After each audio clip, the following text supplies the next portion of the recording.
Hey, what's going on, Dealer Talk family? Here are my top 5 to watch for in the month of May.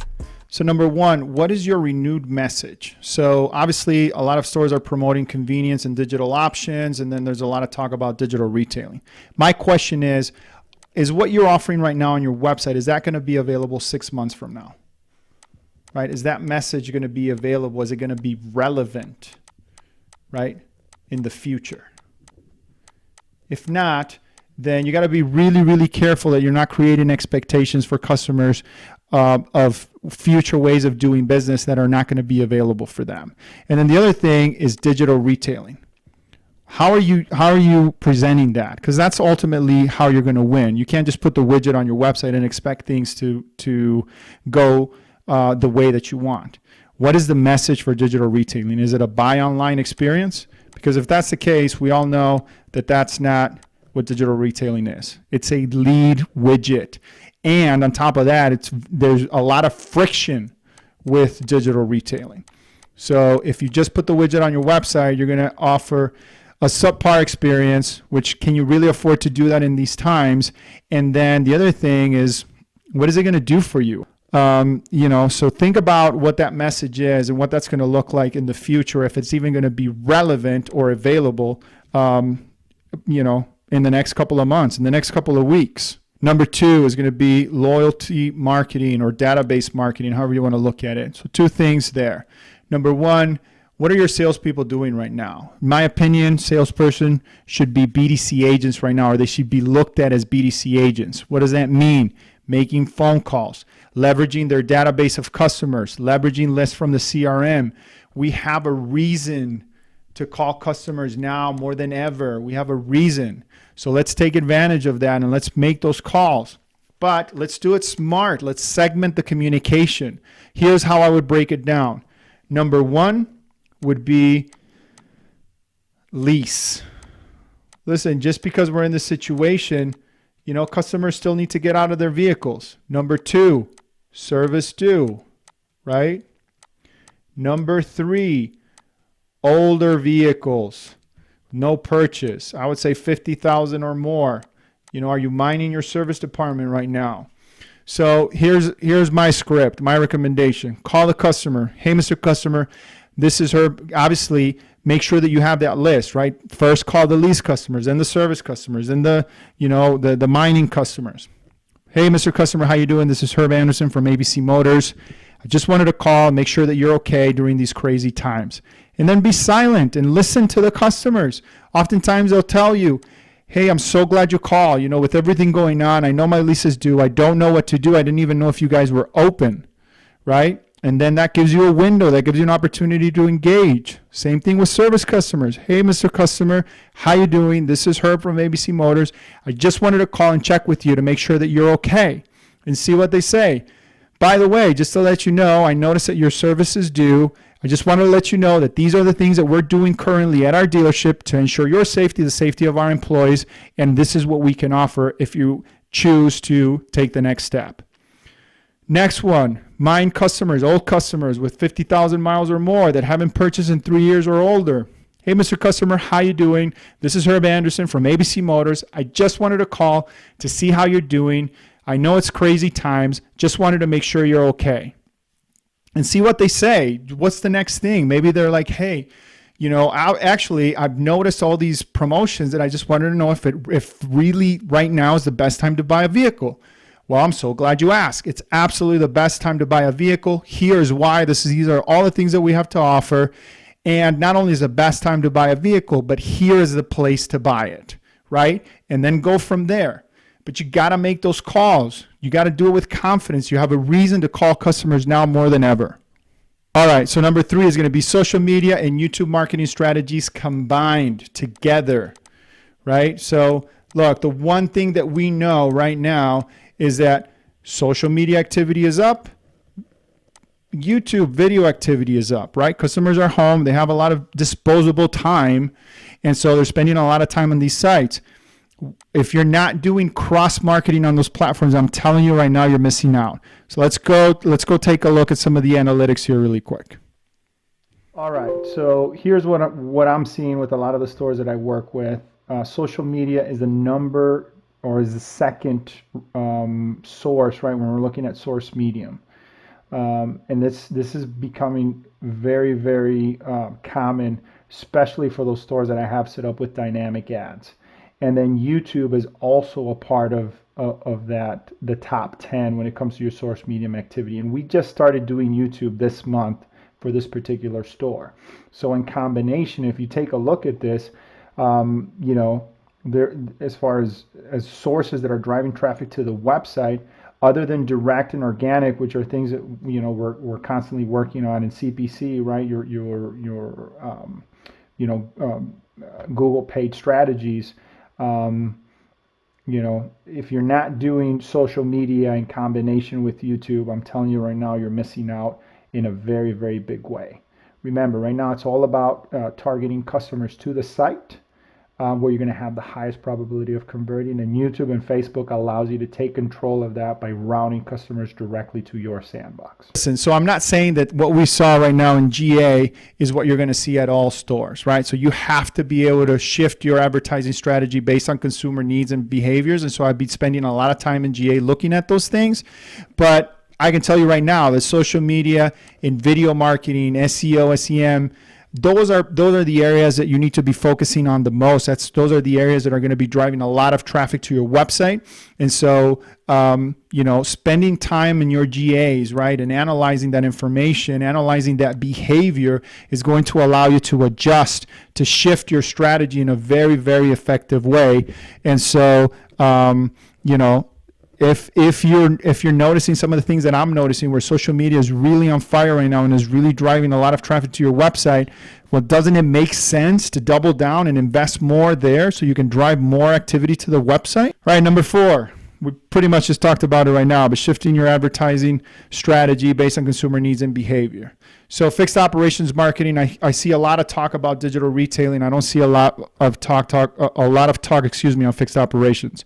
Look, especially for those stores that were shut down, right now you're in negative profit for the most part. Fixed ops is a very effective way for you to recuperate some of that money. So make sure that you have strategies based on that, right? Consumers have needs, and based on current behaviors, right? Where we're seeing a lot more activity being driven or channeled through service. Let's make sure that we're capitalizing on that, and let's make sure that we're investing some not necessarily money, but at least strategy, some social media content, some YouTube ads or something to communicate to customers that are on these platforms of what we're offering in these crazy times. And then the other one that we talked about in the past is going to be local SEO efforts. So going back to the first one that we talked about, the message, if this is going to be your new messaging, then shouldn't you be creating content on your website that talks about this, right? So you can get some SEO bumps. Let's take a quick example of what I'm referring to. All right, so here's a comparison between two Toyota stores. This particular store doesn't really have any messaging about COVID, about doing anything differently other than the shop online, which we all know how that's been going down. I did find some information here on their service department, which is, it says here to keep you safe and all that good stuff. It's an offer, but the messaging sort of alludes to that. But then you click on it and it goes nowhere. So there's no content value for this, none.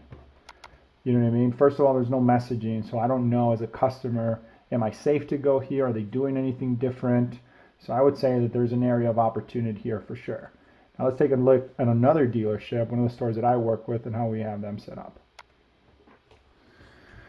All right, so for this particular dealership, it's an experience, right? It's part of their website. It's right here, hands-free service, remote purchasing. And then if you click into it, now you got information, you got content built out that is going to help your site.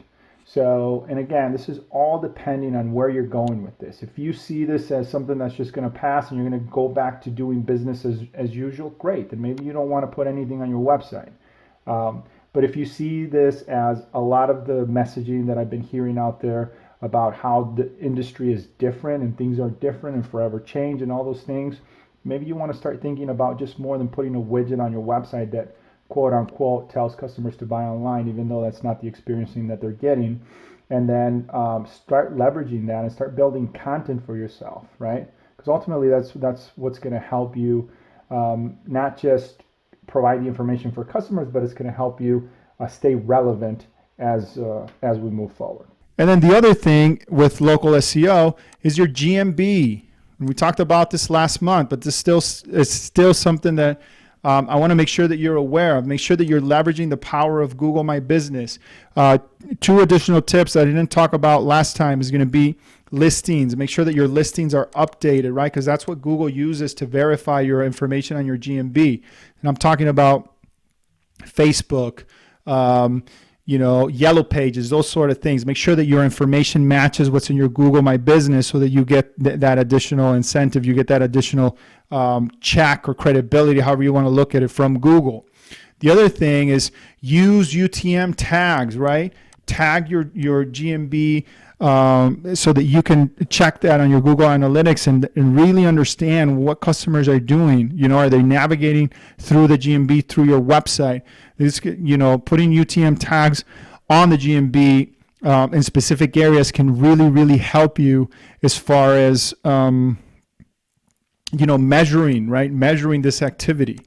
All right, so the final one here really quick is, are you checking your inventory levels? Look, we're going to be in a very interesting situation where we're going to have, obviously, some issues with new inventory allocation, right? Just because plant shutdowns and things of that nature. But we're also going to have consumers that are ready to go spend money, right? That they've been locked up in their homes for a couple of months. They have money. They've been collecting their unemployment, stimulus. Maybe they've been furloughed, but they're ready to go out into the marketplace and spend some money. We have a lot of incentives for new cars, but in some of the cases, it's going to be really difficult for us to get inventory on the new car side of things. And so do you have enough used car inventory to help you capitalize on that pent-up demand? And then what are you doing for the used car side of the house, right? Do you have incentives ready to go?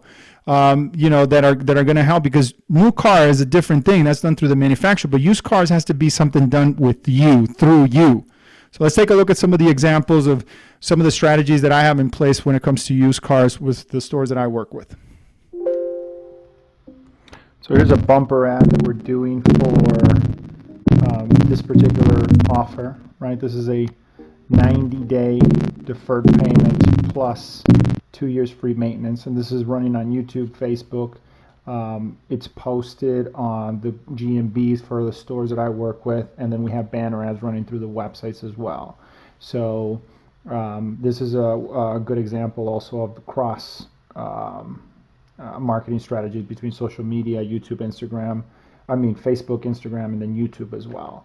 So we have it here running on this bumper ad for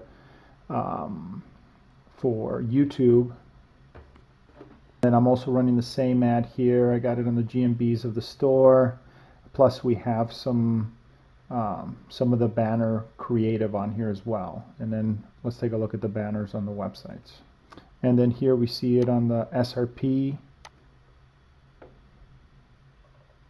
And then here we see it on the VDP. So, something to promote that for the used car side of the house. Because again, we're going to have to offset some of those new car incentives in combination with the inventory shortage for some of the brands, but yet still being able to capitalize on some of that demand that inevitably is going to start trickling in, and that we're already seeing, or I'm seeing anyway, with a lot of the stores that I work with. All right, so there you have it, folks. Those are some of the things that I'm going to be focusing on in the month of May. Hopefully there's some information, some takeaways, something here that you can take back to your dealership and implement to help you get an edge.